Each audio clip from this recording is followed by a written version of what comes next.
ہم نے اس کتاب کو تم پر اس لیے نازل کیا ہے کہ تم ان اختلافات کی حقیقت ان پر کھول دو جس میں یہ پڑے ہوئے ہیں۔ یہ کتاب رہنمائی اور ہدایت، رہنمائی اور رحمت بن کر اتری ہے ان لوگوں کے لیے جو اس کو مان لیں۔ اب یہ قرآن کی ایک اور خصوصیت آئی ہے کہ یہ رہنمائی ہے اور یہ رحمت ہے۔ اگر آپ غور کریں تو قرآن کی مختلف خصوصیات جو ہیں وہ ہمیں وقت کے ساتھ ساتھ اس پہلو سے ملتی رہتی ہیں، جس میں کہ اگر انسان غور کرے تو ظاہر ہے پھر اس کے اندر سبق ہے۔ تم ہر برسات میں دیکھتے ہو کہ اللہ نے آسمان سے پانی برسایا اور یکا یک مردہ پڑی ہوئی زمین میں اس کی بدولت جان ڈال دی۔ یقیناً اس میں نشانی ہے سننے والوں کے لیے، لقوم یسمعون واللہ انزل من السماء ماء فاحیا به الارض بعد موتها۔ اگر ہم غور کریں، اللہ نے آسمان سے پانی برسایا اور یکا یک مردہ پڑی ہوئی زمین میں جان ڈال دی۔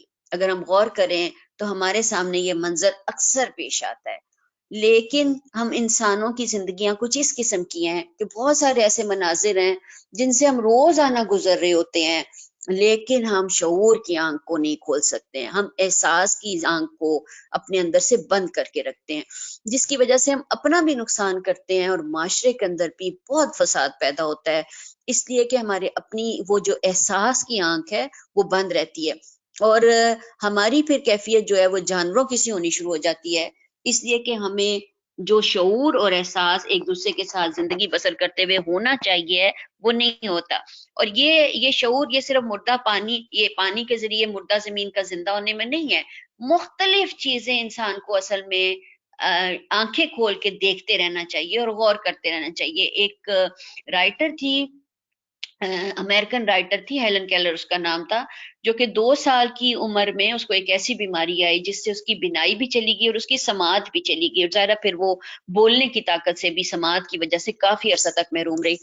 پھر لیکن اس کے اندر کہ اللہ تعالیٰ نے ایسی بصیرت اس کے اندر، ایسی آنکھ اندر سے کھولی کہ وہ ہر چیز کو محسوس کر سکتی تھی، اس کے ہاتھوں کے اندر اللہ تعالیٰ نے وہ صلاحیت دے دی جس کی بنا پر وہ چیزوں کو ہاتھ لگا کر ان کے بارے میں سارا کو جان سکتی تھی۔ اور ہم عام جو انسان ہیں، ہم پتھروں کو دیکھتے ہیں، ہم پتوں کو دیکھتے ہیں، ہم خوبصورت پھولوں کو دیکھتے ہیں، خوبصورت پھول تو پھر بھی کچھ ہمیں احساس میں مبتلا کر دیتے ہیں، لیکن بہت ساری چیزیں ہیں جو کہ ہم اپنے شعور کی آنکھ سے دیکھ نہیں پاتے ہیں اور جس کی وجہ سے وہ ہمارے قریب سے گزر جاتی ہیں۔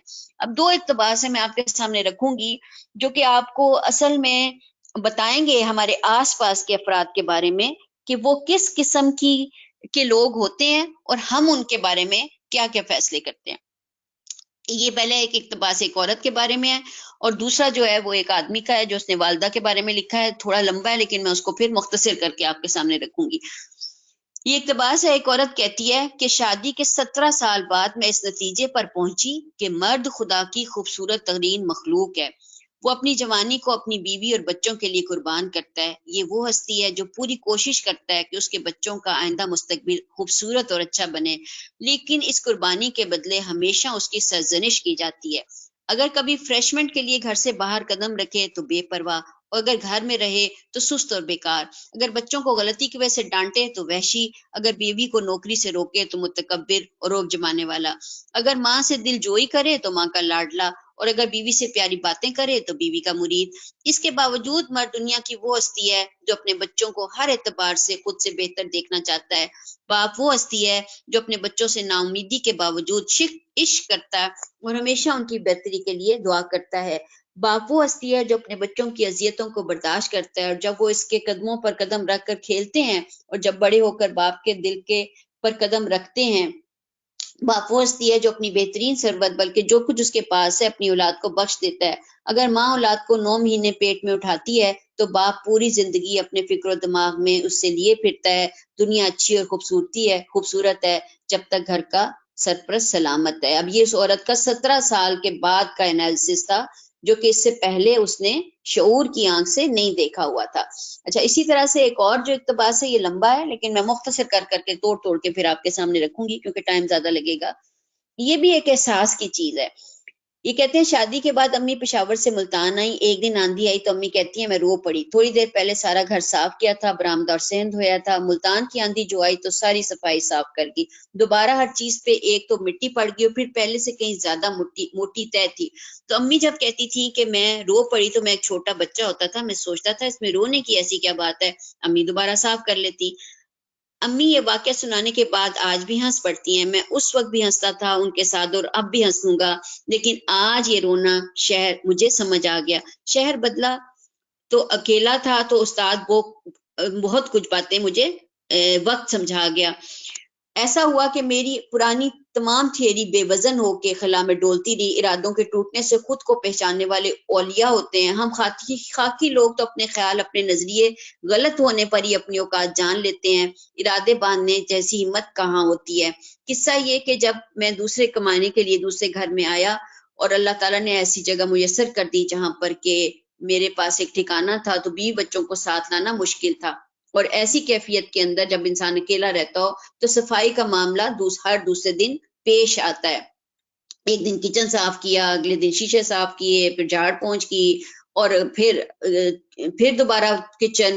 بعض اوقات ایسا صبح اٹھا تو پتا چلا کہ ایسی بارش ہوئی جو مکمل صفائی پر پانی پھیر گئی۔ اب ایسی کیفیت کے اندر مجھے وہ وقت یاد آیا جب میری والدہ ایسی کیفیت میں ہوا کرتی تھی اور میں ہنسا کرتا تھا۔ پھر اسی طرح سے کھانا پکانے کا انہوں نے معاملہ اس میں لکھا ہوا ہے کہ اکثر عورتیں جو ہیں وہ جب کھانا پکانے کی 80% عورتوں سے شکایت ہوتی تھی، کھانا پکاتی ہیں تو شور بہت کرتی ہیں، موڈ آف ہو جاتا ہے، گرمی لگتی ہے، پھر پکا کے فوراً سامنے رکھ دیتی ہیں لیکن خود نہیں کھاتی کہ بھوک مر گئی، ابھی نہیں کھانا بعد میں کھا لیں گے۔ میں اس بات کو نخرے سمجھتا تھا۔ اب جب میں نے خود روٹی سالن پکانا شروع کیا تو مجھے سمجھ میں آیا کہ اس کی گرمی اور بو سے واقعی انسان کا پیٹ جو ہے وہ بھر جاتا ہے۔ اسی طرح اس نے بہت ساری چھوٹی چھوٹی مثالیں رکھی ہوئی ہیں، جس میں کیونکہ شیمپو کی مثال ہے، کہیں پہ گھر کی صفائیوں کی مثال ہے، کہیں پہ بالوں کی مثال ہے کہ وہ کتنے مشکل ہوتے ہیں پالنے، یعنی ہر طرح کی وہ چیز جو کہ جس کو کہ وہ اپنی زندگی میں تنگ ہوا کرتا تھا اور سمجھا کرتا تھا کہ یہ وہ چیزیں ہیں جو کہ خواتین غلط انداز سے اختیار کرتی ہیں یا غلط طریقوں سے چلتی ہیں، وہ ساری چیزیں اس کو سمجھ میں آنا شروع ہو گئی اکیلے رہنے کی وجہ سے، کہ یہ ساری چیزیں دراصل میری اپنے دماغ کی اختراع تھی۔ تو اس نے آخر میں لکھا ہے تو بھائی یقین کیا جائے کہ فقیر ان سارے تجربوں سے گزر کر اس نتیجے پہ پہنچا کہ گھرداری میں شامل کوئی بھی کام آسان نہیں ہے، چنگی بھلی ورزش بھی اور ذہنی فٹیک الگ سے ہے۔ اگر آپ کے ارد گرد کوئی بھی خاتون آپ کے یہ سارے کام کر دیتی ہیں اور موڈ ان کا بعد میں آف رہتا ہے تو یہ قدرتی بات ہے، بالکل اللہ کی طرف سے، اس پر صبر کیجیے۔ یہاں تک کہ اگر کوئی خاتون اگر گھر میں کام کرنے آتی ہیں تو آپ اس کو بھی اللہ کا احسان سمجھیے کہ وہ بھی آپ کی ہیلپ ہی کر رہی ہے۔ اب یہ شعور کی نگاہ ہے، اس کے اندر اس نے بہت تفصیل سے چھوٹی چھوٹی چیزیں لکھی ہوئی ہیں جو کہ انسان اصل میں اگنور کرتا ہے اور سمجھنے کی کوشش نہیں کرتا ہے، لیکن بہرحال یہ معاشرے کے اندر اگر ہماری یہ شعور کی نگاہ کھلی رہے تو ہم ایک دوسرے کے احسان مند ہوں گے، ہم شکر گزار ہوں گے، ہم سمجھیں گے کہ کسی نے میری خاطر کوئی محنت کی ہے اور کوئی جدوجہد کی ہے، نہ تو کرنے والا جو ہے وہ اس کو مصیبت سمجھ کر کرے گا اور نہ ہی جس کی خاطر کیا جا رہا ہوتا ہے وہ اس کو کوئی بہت بڑی احسان سمجھ کے دوسرے کے اوپر ڈالے گا کہ تم نے کوئی بہت بڑا کام نہیں کیا ہے۔ یہ سب چیزیں انسانوں کے معاشرے کے اندر کھلی شعور کی آنکھ سے انسان کو چلانی چاہیے۔ آگے ترجمہ تمہارے مویشیوں میں ایک سبق ہے، ان کے پیٹ سے گوبر اور خون کے درمیان ہم تمہیں چیز پلاتے ہیں، یعنی خالص دودھ جو پینے والوں کے لیے نہایت خوشگوار ہے۔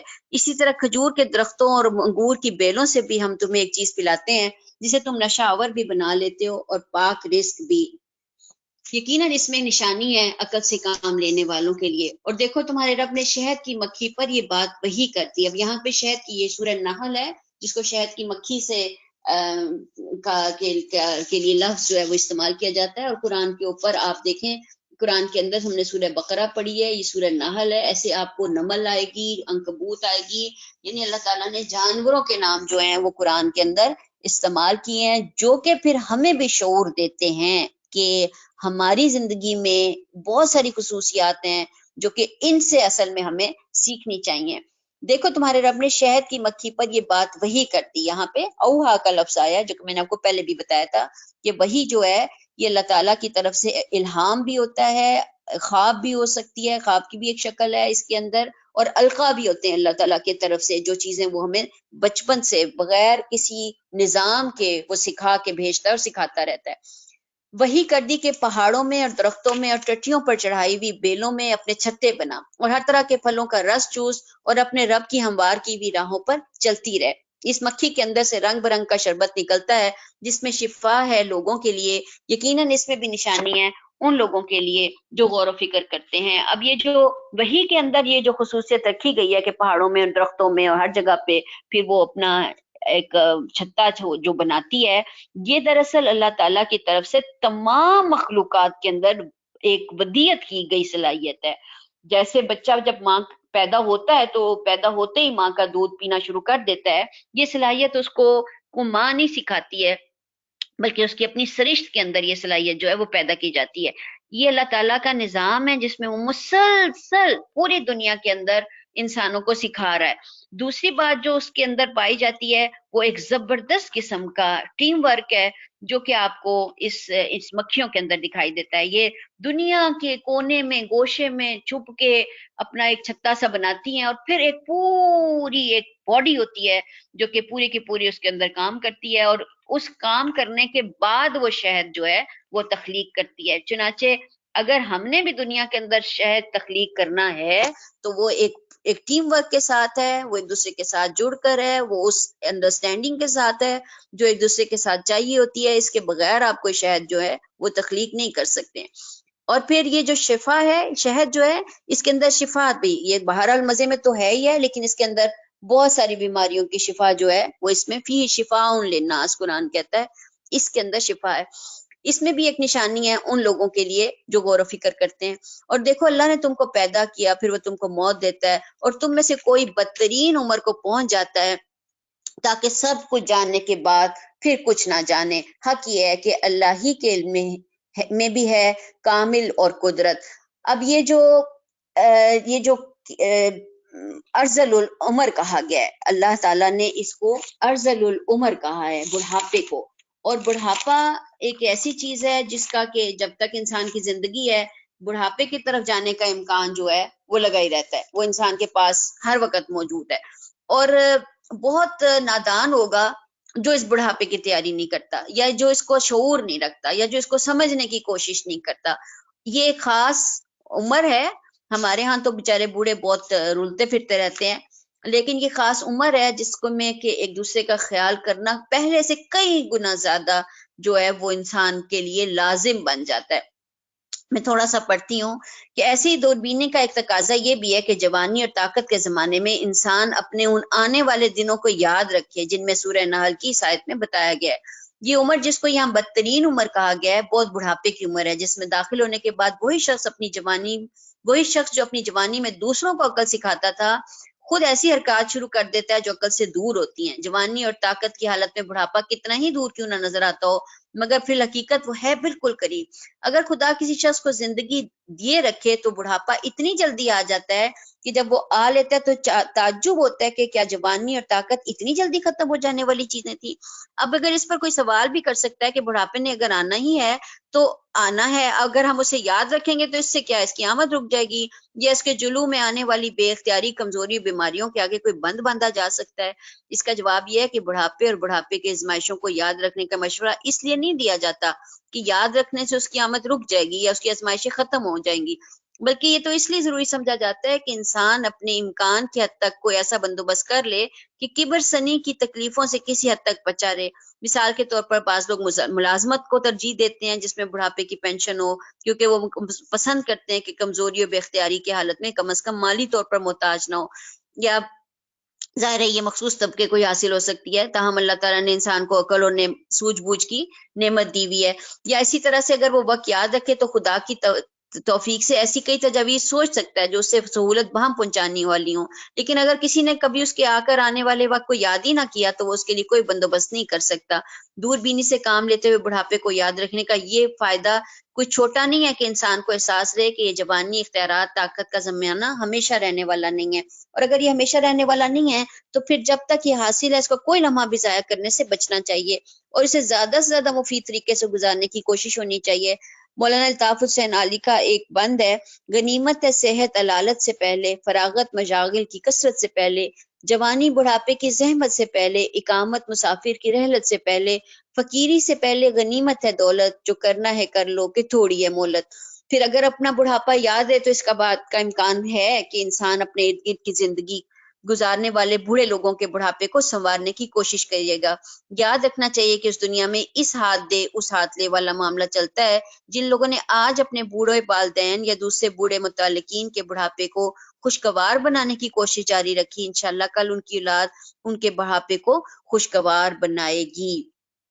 بڑھاپے میں مالی یا دوسری تکالیف سے بچنے کے لیے انسان جو بھی بندوبست کرے، اس کے بارے میں بہرحال یہ خدشہ ہو سکتا ہے کہ وہ کامیاب نہ ہو، مگر خدا کی مخلوق کے ساتھ، خصوصاً ان کے ساتھ جن کے ساتھ نیکی کرنے کا اللہ تعالیٰ نے حکم دیا ہے، خلوص دل کے ساتھ نیکی کرنا ایک ایسا عمل ہے جو کبھی بھی بے نتیجہ ثابت نہیں ہو سکتا۔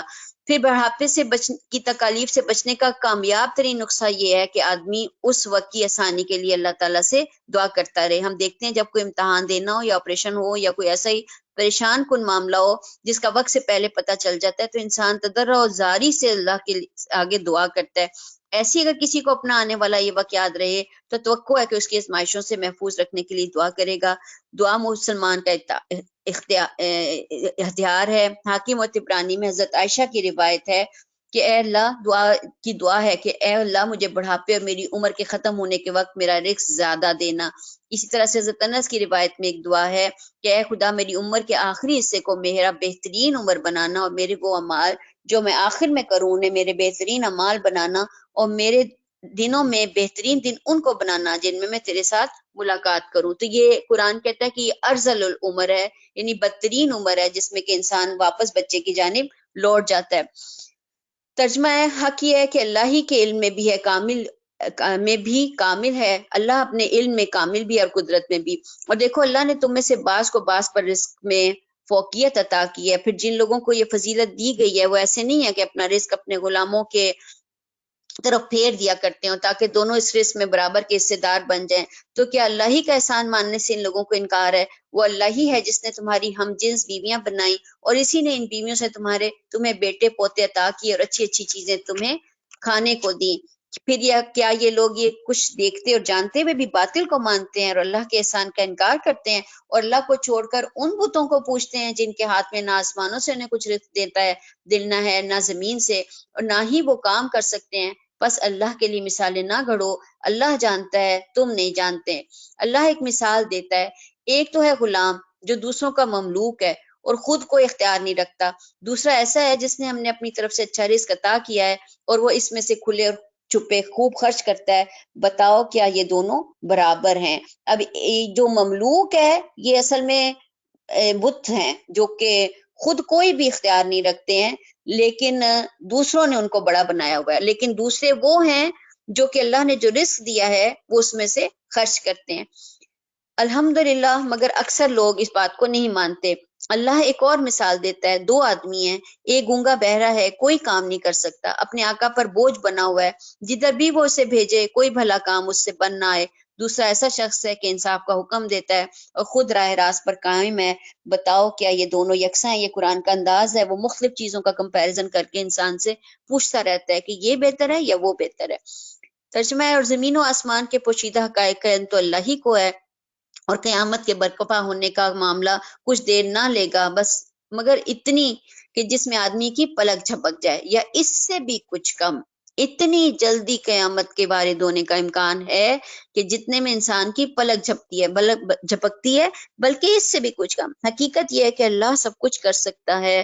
اللہ نے تم کو تمہاری ماؤں کے پیٹوں سے نکالا اور اس حالت میں کہ تم نہ جانتے تھے، اس نے تمہیں کان دیے، آنکھیں دی اور سوچنے والے دل دیے، اس لیے کہ تم شکر گزار بنو۔ یہ خوبصورت آیت ہے، وَجَعَلَ لَكُمُ السَّمْعَ وَالْأَبْصَارَ وَالْأَفْئِدَةَ لَعَلَّكُمْ تَشْكُرُونَ۔ یہ تینوں ذرائع ہیں جو کہ ہم نے بالکل شروع میں سورہ بقرہ میں بھی پڑھے تھے، اور یہاں پر بھی یہ آئے ہیں۔ یہ تینوں ذرائع ہیں انسان کی ہدایت پانے کے۔ وہ کانوں سے سن کے ہدایت پاتا ہے، وہ آنکھوں سے بصیرت سے ہدایت پاتا ہے، وہ الافئدہ دلوں سے ہدایت پاتا ہے۔ اور یہ تینوں ذرائع اگر انسان کھلے رکھے، جس کے تینوں کھلے ہوں گے وہ خوبصورت ترین انسان ہوگا، اس لیے کہ وہ مسلسل